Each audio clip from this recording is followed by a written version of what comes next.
Assalamualaikum warahmatullahi wabarakatuh. Nama saya Dian Puji Astuti. Nomor peserta PBG saya 20169964332. Nomor induk mahasiswa saya 225070115. Saya dari jurusan Bimbingan dan Konseling LPTK Universitas PGRI Adibuana Surabaya. Di sini saya akan mempraktekkan layanan konseling individu dengan pendekatan behavioral teknik self management pada hari Rabu 5 Oktober 2022. Terima kasih, selamat menyaksikan.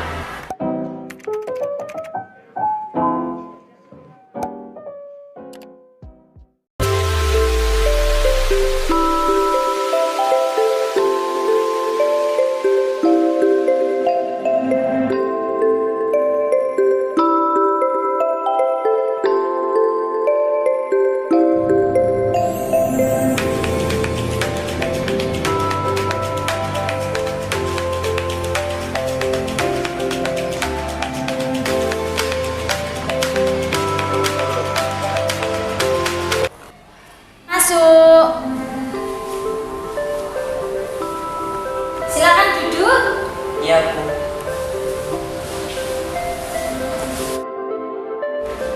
Kalau nggak salah ini Faiz kelas 9F ya? Iya, Bu. Wali kelasnya Bu Nurul ya, Pak? Iya, Bu. Betul sekali. Kalau nggak salah juga kemarin yang dapat hadiah sepeda gunung ketika jalan sehat ya? Iya, Bu. Saya tidak menyangka sekali dapat sepeda gunung waktu jalan sehat kemarin. Alhamdulillah, berarti memang sudah rezekinya Faiz.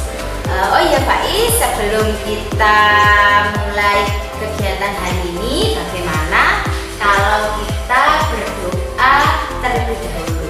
Ya, biar kegiatan ini bisa berjalan dengan lancar. Berdoa menurut keyakinan masing-masing, mulai.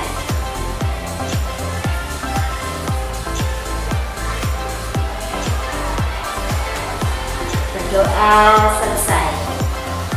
Bagaimana kabarnya Faiz hari ini? Alhamdulillah sehat. Alhamdulillah kalau sehat. Oh ya, kalau boleh Ibu tahu ada apa ya Faiz kok datang ke sini? Iya, Bu. Sebenarnya ada yang ingin saya ceritakan. Oh, ada yang ingin diceritakan. Iya, benar sekali, memang kalau ada yang ingin diceritakan bisa datang ke Ibu. Sebelumnya Ibu juga ingin tahu apakah Faiz datang ke sini itu ada yang memaksa atau bagaimana? Nggak ada, Bu. Saya datang ke sini atas kemauan saya sendiri karena kata teman-teman bisa tanya-tanya dan curhat-curhat.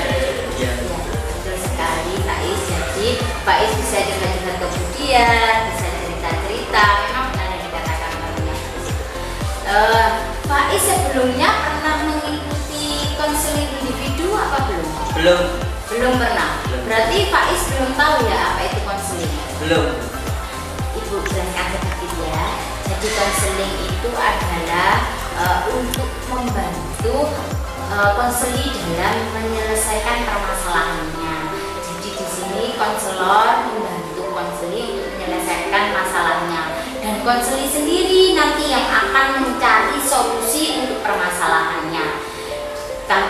Sebagai seorang konselor kemudian membimbing, mengarahkan konseli untuk menemukan solusi yang baik untuk permasalahannya. Bagaimana Faiz paham? Iya, Bu. Paham. Untuk istilah konselor dan konseli, Faiz sudah tahu apa belum?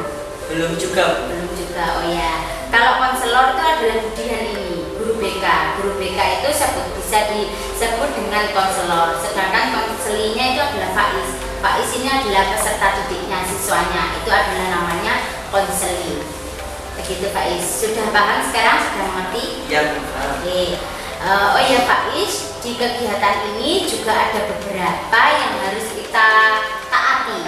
Aturan-aturan yang harus kita taati. Yang pertama yaitu asas kerahasiaan.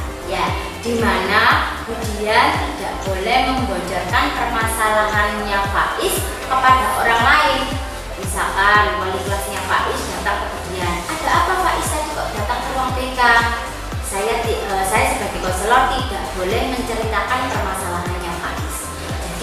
sini yang tahu permasalahannya hanya Budian dan Faiz.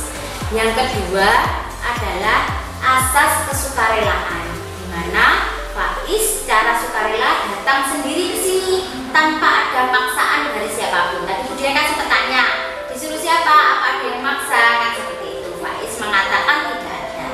Nah, itu yang dinamakan asas kesukarelaan. Yang ketiga adalah asas keterbukaan, di mana Faiz menceritakan semua masalahnya secara terbuka, tidak ada yang ditutup-tutupi lagi. Bagaimana, paham Faiz? Iya Bu, paham. Jadi saya tidak perlu takut masalah saya ini bocor gitu ya.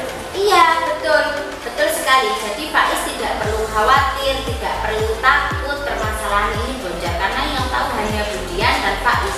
Kalau ada yang tanya, Budian harus izin Faiz dulu, apakah boleh orang ini mengetahui permasalahannya Faiz. Kalau tidak boleh, Budian tidak boleh menyampaikan. Oh ya Faiz, untuk kegiatan ini kita juga dibatasi oleh waktu. Jadi Budian hanya punya waktu sekitar 30 sampai 40 menit. Bagaimana? Iya Bu, saya nggak keberatan, itu waktu yang sangat cukup Pak. Oke, baik sekali. Jadi Faiz tidak keberatan ya dengan waktu 30 sampai 40 menit. Oke, tadi Faiz mengatakan ada yang ingin diceritakan. Bisa diceritakan Faiz pada Budian apa yang sekarang sedang Faiz alami? Jadi dulu nilai saya waktu kelas 7 itu bagus Bu, tapi semenjak kelas 8 nilai saya menurun. Seperti itu. Ada hal yang lain lagi? Apalagi kelas 9 ini Bu, saya tidak bisa konsentrasi, banyak tugas yang tidak bisa saya kerjakan, tidak bisa saya terima gitu. Jadi saya sering ditegur Bapak Ibu guru. Sering ditegur Bapak Ibu guru. Apakah orang tua Faiz mengetahui hal ini? Mengetahui Bu. Saya juga sering dimarahi gitu sama orang tua saya. Baiklah, kalau begitu Faiz, sebenarnya apa yang Faiz harapkan dari proses konseling ini? Ya menyelesaikan masalah saya ini Bu. Karena saya mau nilai saya itu kembali seperti kelas 7 kemarin. Nah, sekarang bagaimana dengan perasaan Faiz sendiri? Ya gimana ya Bu, ya agak lega sih meskipun ada rasa gelisah gitu. Baiklah, itu mengerti apa yang Faiz rasakan. Memang apabila ada suatu masalah itu rasanya memang tidak enak, ada yang mengganjal gitu, tidak nyaman seperti itu ya. Iya. Apakah Faiz ingin masalah ini terus berlarut-larut? Ya tidak Bu, saya ingin masalah saya ini sesegera mungkin teratasi. Oke, baiklah. Berarti tujuan konseling kali ini membantu Faiz untuk menyelesaikan masalahnya Faiz, yaitu untuk mengatur waktu belajar dengan baik. Seperti itu ya. Iya. Kalau boleh Ibu tahu, apa yang menyebabkan nilai Faiz itu menurun? Saya terlalu sering bermain HP dan juga sering bermain di rumah teman gitu, sehingga saya lupa waktu gitu untuk belajar. Lupa waktu. Biasanya kalau main HP itu apa saja yang dimainkan di situ? Ya seperti teman-teman lainnya ya, scroll TikTok gitu, terus ngedrakor sama game gitu. Scroll TikTok, drakor sama game gitu ya. Oke. Tadi Faiz juga mengatakan kalau waktunya habis untuk bermain ke rumah teman. Iya, seperti itu. Iya. Berapa jam biasanya Faiz kalau bermain ke rumah teman? Biasanya paling awal itu 3 jam, sekitar jam 10 gitu. Kalau paling lama ya biasanya nyampe 4 sampai 5 jam. Berarti paling cepat itu 3 jam, pulangnya sekitar setengah 10. Iya. Terus pernah sampai 4 sampai 5 jam. Pulangnya jam berapa itu? Sekitar jam 11 setengah 12 gitu. Bagaimana orang tua Faiz mengetahui hal itu? Tentunya sangat marah dan kecewa, Bu. Nggak jarang orang tua saya menunggu saya, Bu, sampai kadang-kadang tuh nggak tidur gitu, nungguin saya. Katanya itu kayak gelisah gitu, Bu. Takut ada apa-apa. Khawatir gitu ya. Iya. Lalu bagaimana perasaan Faiz ketika melihat orang tuanya itu nunggu Faiz pulang sampai malam, gelisah, bagaimana? Perasaan saya sih agak sedih ya, Bu, karena kasihan juga mengganggu istirahatnya mereka. Berarti di sini Faiz sudah menyadari ya. Kalau menurut Faiz, apa yang sudah Faiz lakukan itu bagaimana? Salah atau benar? Tentu saja salah itu. Oke Faiz, waktu minggu lalu kemudian kan meminta Faiz untuk mengisi AKPD, maksudnya meminta kelasnya Faiz untuk mengisi AKPD. Di situ saya membaca di pernyataan nomor 10 itu Faiz setuju dengan pernyataan itu yang berbunyi, saya suka lupa waktu ketika bermain HP. Bagaimana? Coba jelaskan pada Ibu Faiz. Ya, Bu, memang saya sering lupa waktu gitu kalau bermain HP seperti yang saya sampaikan tadi. Akhirnya saya jadi malas belajar gitu. Nanti di sini Faiz memang setuju dengan pernyataan itu ya. Faiz tadi sudah menyadari bahwa Faiz lupa waktu ya, memang benar pernyataan itu Faiz menyadari. Nah sekarang Faiz, saya minta Faiz menuliskan agenda harian Faiz selama ini. Ya, jadi kegiatan Faiz mulai bangun tidur sampai malam itu apa saja? Coba Faiz tuliskan di sini.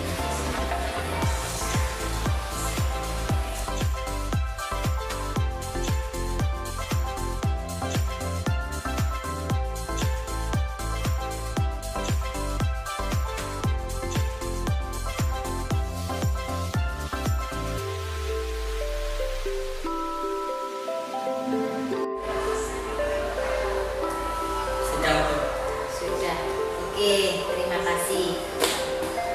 Di sini Faiz sudah menulis agenda harian ya. Ibu bacakan. Nah, di sini yang menarik, Faiz menuliskan belajarnya kalau saya hitung hanya 1 jam. Menurut Faiz, belajar hanya 1 jam itu cukup atau tidak? Nggak cukup, Bu. Apalagi kelas 9 ini materinya kan banyak banget dan tentunya sangat sulit gitu untuk saya. Jadi ya nggak cukup 1 jam.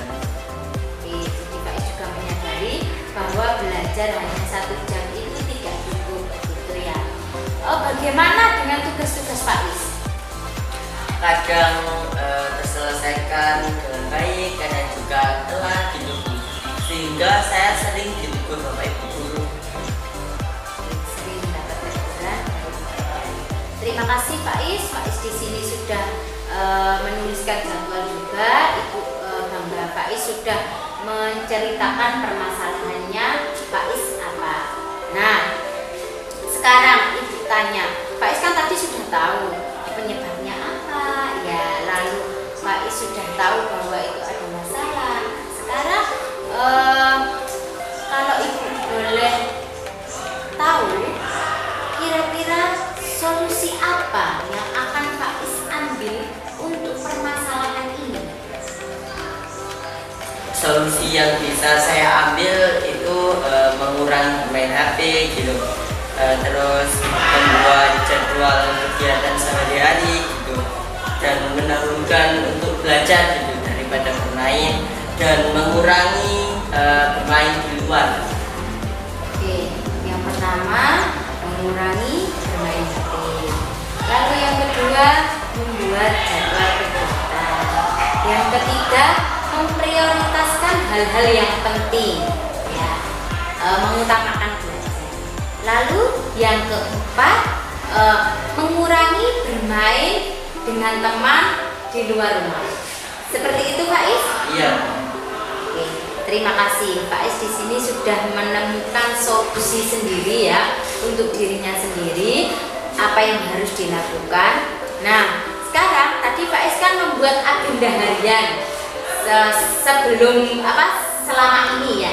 Nah sekarang saya minta Faiz membuat agenda harian lagi untuk yang akan datang. Tadi kan Faiz sudah memilih solusinya. Nah sekarang agenda harian yang akan datang yang akan Faiz lakukan. Bagaimana? Paham Faiz? Oke. Nah, ini saya beri lembar. Cukup 1 hari saja dulu ya. Nanti selebihnya bisa diteruskan. Oke, silakan ditulis lagi Faiz seperti tadi ya. Oke, terima kasih Faiz. Ini agenda harian Faiz yang nanti akan Faiz lakukan ya.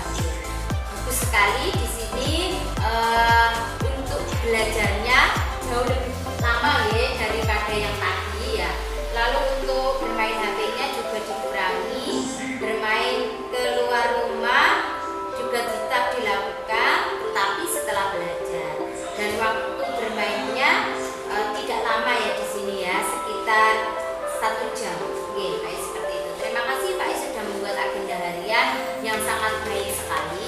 Nah, sebelum kita melanjutkan ke tahap berikutnya, Ibu punya tayangan video. Ya, Faiz mau melihatnya? Oke, saya tayangkan dulu ya videonya.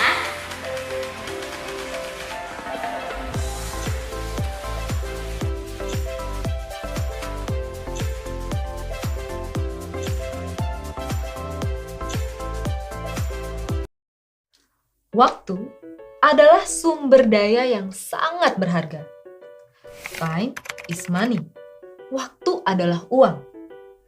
Kalau aktivitas hidup kita dibagi ke dalam 3 kelompok, kerja atau belajar, berteman, dan tidur, karena kita cuma punya 24 jam sehari, bakal sulit banget buat kita bisa melakukan ketiganya secara maksimal. Misalnya, kita pilih belajar dan main sama teman-teman. Ya, jadinya waktu tidur kita itu akan kurang. Dan sebaliknya, kalau kita lebih pilih belajar dan tidur cukup, mau nggak mau, jadinya kita harus mengorbankan waktu main kita sama teman-teman. Nah, hal ini terjadi karena waktu itu terbatas. Makanya, waktu itu sangat berharga. Gitu juga sama tenaga kita. Kita butuh istirahat kan? Jadi ya sulit kalau kita mau melakukan semua aktivitas dalam 1 hari. Kecuali mungkin kamu punya waktu yang lebih dari 24 jam sehari. Mang Emon, gimana nih? Aku besok ujian. Sekarang udah malam lagi. Aku nggak sempat belajar. Aku tadi siang main sama teman-teman. Terus aku tidur siang. Gimana nih Mang Emon? Udah jam segini lagi. Kamu punya nggak alat yang bisa bikin 1 hari jadi 48 jam? Punya nggak? Bentar ya, aku cari dulu. Jam pasir pelambat waktu. Nah, hal yang kayak gini kan nggak mungkin terjadi ya di kenyataan. Dilema saat memilih, mana sih kegiatan yang harus kita lakuin lebih dulu, dan mana yang sebaiknya kita tinggalkan, bisa kita atasi bila kita punya sistem pengelolaan waktu yang baik. Jadi nggak butuh nih alat kayak Mang Emon yang ini. Nah, di episode kali ini kita bakal bahas tentang cara mengatur waktu menggunakan sistem pengelolaan waktu. Sistem pengelolaan waktu akan membantu kita dalam penggunaan waktu supaya jadi seefektif mungkin dan gak bingung lagi kegiatan mana yang emang harus kita lakuin duluan. Kenapa sih kita harus punya sistem untuk mengatur waktu kita? Alasan pertamanya adalah karena waktu itu terbatas. Padahal yang harus dan mau kita kerjain itu ada banyak. Kita harus kerja atau belajar, ke sekolah, ngerjain PR, tapi kita juga perlu sosialisasi, cari teman, terus kita harus makan, olahraga, gak lupa juga melakukan sesuatu yang jadi hobi kita, terus kita juga butuh istirahat. Karena tidur itu penting, biar kita punya energi untuk beraktivitas lagi di esok harinya. Dan alasan kedua, selain waktu, ada lagi nih yang terbatas, yaitu tenaga. Tenaga kita juga terbatas. Bayangin kalau kita itu seperti sebuah HP. HP ini punya baterai kan? Misalnya bangun pagi nih, baterai kita masih 100%. Terus kita pergi ke sekolah. Pas pulang, tenaga kita berkurang jadi tinggal 60%. Kalau habis itu kita ikutan ekskul paskibra, tenaga kita pasti berkurang lagi. Jadi tinggal 20% gitu. Padahal masih banyak kegiatan yang harus kita lakuin. Ikut les bahasa Inggris, ngerjain PR, belajar buat ulangan besok. Tapi tenaga udah mau habis. Ya bawaannya pasti jadi ngantuk kan? Mau gak mau, kita perlu istirahat kalau udah kayak gini. Perlu yang namanya tidur. Pas tidur ini, baterai kita dicas. Jadi pas bangun, pagi besoknya, baterai kita udah 100% lagi deh. Itulah kenapa kita harus punya yang namanya The One Thing.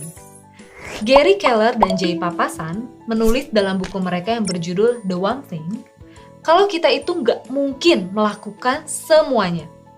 Jadi kita harus cari satu hal yang kita anggap paling penting dan itu harus jadi prioritas kita. Nggak boleh multitasking atau melakukan 2 kegiatan sekaligus dalam satu rentang waktu. Kenapa sih nggak boleh multitasking? Karena gini, contohnya kalau kita lagi bikin PR, tapi sambil ngobrol sama teman. Pas ngobrol sama teman, pasti ada jeda waktu kan? Kita berhenti nih, nggak ngerjain PR. Nah, jeda waktu ini akan ngeganggu waktu yang udah kita rencanain buat bikin PR. Ya, akhirnya kita jadi butuh waktu lebih lama dari yang seharusnya. Atau lebih parahnya lagi, kita malah keterusan ngobrol, terus lupa deh sama PR-nya. Nah, supaya kita bisa menemukan the one thing, kita bisa mulai dari coba bikin catatan. Kegiatan apa aja yang harus dilakuin besok. Bisa pakai catatan to-do list. Terus kita pilih deh, apa aja yang harus dilakukan segera. Selain itu, buat nentuin prioritas, kita juga bisa ikutin cara yang ada di buku 7 Habits of Highly Effective People, yaitu dengan mengelompokkan apa aja yang mau kita lakukan ke dalam 4 kategori, tergantung seberapa penting dan seberapa darurat. Setiap kategori ini selanjutnya kita sebut juga sebagai kuadran. Kuadran 1 adalah untuk aktivitas yang penting dan darurat. Aktivitas ini harus dikerjakan sekarang juga dan jadi prioritas. Misalnya ngerjain tugas atau belajar buat ujian. Nah, kuadran 2 adalah untuk aktivitas yang penting tapi nggak darurat. Bersosialisasi dengan teman dan olahraga masuk ke dalam kuadran 2 ini. Karena emang dua-duanya penting kan? Manusia itu butuh teman. Dan butuh juga olahraga biar kita tetap sehat. Tapi karena nggak darurat, nggak harus dilakukan sekarang juga. Kuadran 2 ini bisa kita eksekusi setelah urusan yang ada di kuadran 1 selesai. Kuadran 3 adalah kebalikan dari kuadran 2. Darurat, tapi sebenarnya nggak penting. Misalnya kayak telepon dari orang tua atau ada teman kirim WA nanyain tugas. 2 hal ini rasanya harus banget kan kita jawab saat itu juga. Tapi sebenarnya nggak penting-penting amat sih. Dan malahan bisa ngalihin perhatian kita dari kuadran 1. Kalau tiba-tiba ada yang nelpon atau kirim pesan waktu kita lagi sibuk ngerjain tugas, sebaiknya ditunda dulu jawabnya. Atau bisa juga kita jawab, sorry nih, lagi sibuk, bisa jawab, telepon lagi ya nanti. Terakhir, kuadran 4 adalah untuk hal yang nggak penting dan nggak darurat juga. Kayak main game atau buka-buka medsos. Kuadran ini disebut juga sebagai time waster atau pembuang-buang waktu. Nah, keempat kuadran ini bisa banget jadi alat bantu kita buat nentuin hal apa aja atau aktivitas apa aja yang bakalan jadi prioritas kita. Buat yang masih susah buat atur waktunya, Keller dan Papasan bilang, coba deh bangun lebih pagi biar kita bisa punya kesempatan untuk merencanakan apa yang harus kita lakukan di hari itu. Tulis semua rencana kita untuk 1 hari dan pilih mana yang harus jadi prioritas, mana yang mau ditunda dulu, dan mana yang akan ditinggalkan alias nggak dikerjain. Selain bikin rencana kegiatan, kita juga bisa pakai konsep yang namanya time blocking atau pemblokiran waktu. Pemblokiran waktu ini maksudnya, kita benar-benar blok waktu kita dalam 1 hari buat ngerjain hal yang udah kita tentuin alias ngerjain hal yang prioritas. Jadi kalau kita punya PR atau tugas yang belum selesai dan ada hari libur, kita bisa blok 1 hari libur itu, khusus buat beresin PR atau tugas kita tadi. Begitu prioritas kita udah selesai, besoknya kita bisa punya kesempatan buat ngelakuin urusan lain yang ada di kuadran 2, main sama teman atau olahraga. Jadi gimana? Udah siap buat belajar untuk ngatur waktu? Supaya kita bisa manfaatin waktu dengan lebih baik dan optimal. Nah, tadi itu contoh beberapa cara untuk ngatur waktu dengan sistem pengelola.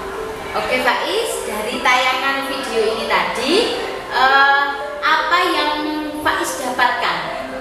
Dari video tadi saya lihat saya harus pandai-pandai mengatur waktu gitu. Karena waktu yang dimiliki hanya 24 jam gitu. Dan membuat prioritas kegiatan agar waktu tidak terbuang sia-sia. Oke, bagus sekali. Jadi Faiz sudah memahami ya dari isi video tadi ya. Oke, terima kasih Faiz. Nah, sebelumnya tadi Faiz sudah membuat agenda harian ya yang akan Faiz lakukan akan datang. Nah, di sini agar Faiz itu bisa melaksanakan agenda harian itu dengan baik, Ibu akan memberikan kontrak tingkah laku. Nah, itu jelaskan sedikit dulu ya, apa kontrak tingkah laku ini. Jadi begini, kontrak tingkah laku ini diberikan agar Faiz dapat melaksanakan agenda-agenda yang telah Faiz lakukan.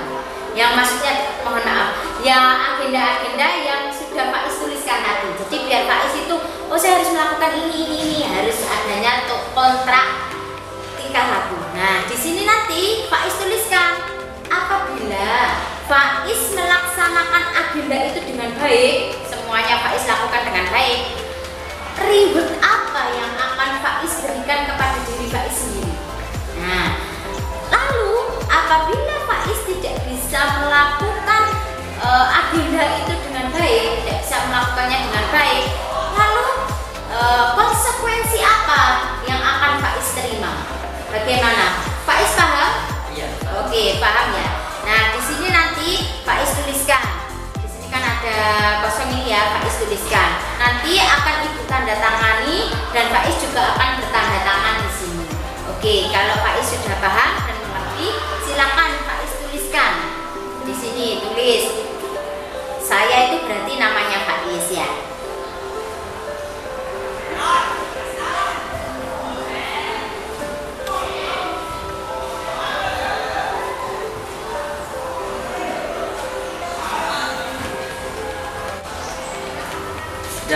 Oke, sudah. Oke. Kalau sudah, di sini Budia tanda tangan ya. Oh, Faiz dulu yang tanda tangan. Ya, Faiz dulu tanda tangan. Oke. Kalau Faiz sudah tanda tangan, Budian yang akan menandatanganinya.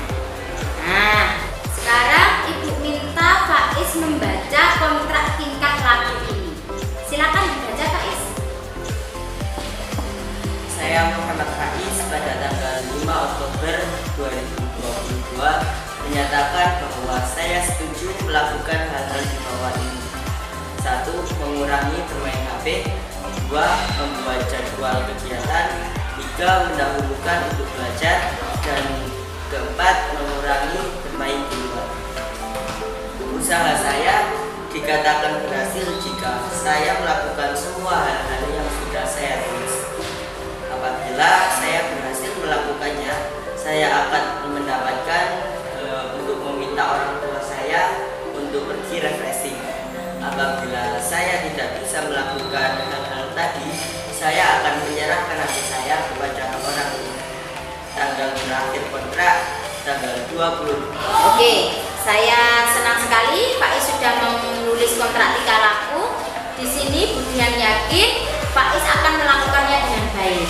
Budian juga yakin Faiz akan melakukannya dengan jujur. Oke, nah karena waktu kita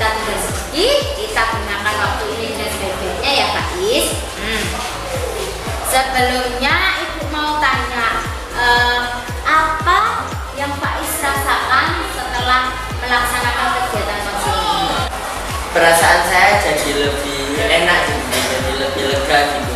Karena saya bisa menyelesaikan masalah saya ini, dan ini tentunya berkat bantuan dari Budian. Terima kasih. Ya, sama-sama Faiz. Budian juga berterima kasih. Di sini Faiz sudah bagus sekali, jadi menemukan solusi untuk dirinya sendiri, dan Faiz juga sudah mau menceritakan permasalahannya kepada ibu, mempercayakan ini semua kepada ibu. Oh ya Faiz, untuk biar ibu tahu apa yang sudah Faiz lakukan, kita evaluasi apa yang sudah Faiz lakukan, bagaimana perkembangannya. Untuk minggu depan kita bertemu lagi ya. Ya. Bagaimana? Apa Faiz bersedia kan untuk bertemu lagi? Bersedia. Oke, kita lakukan pertemuannya lagi minggu depan untuk melihat bagaimana Faiz menyelesaikan permasalahan ini, bagaimana masalah ini terselesaikan dengan baik, apa perkembangannya, gitu ya Faiz. Oke, terima kasih, Budian ucapkan banyak-banyak terima kasih. Faiz sudah mau datang ke sini dengan sendiri tanpa adanya paksaan. Faiz juga sudah menceritakan permasalahannya kepada ibu. Faiz juga sudah percaya kepada ibu. Jadi ibu benar-benar berterima kasih. Iya Bu, saya juga terima kasih banyak kepada Budian karena sudah membantu masalah saya ini. Oke, kalau begitu Faiz, sebelum kita akhiri kegiatan ini, bagaimana kalau kita berdoa terlebih dahulu? Ya, berdoa menurut keyakinan masing-masing. Mulai.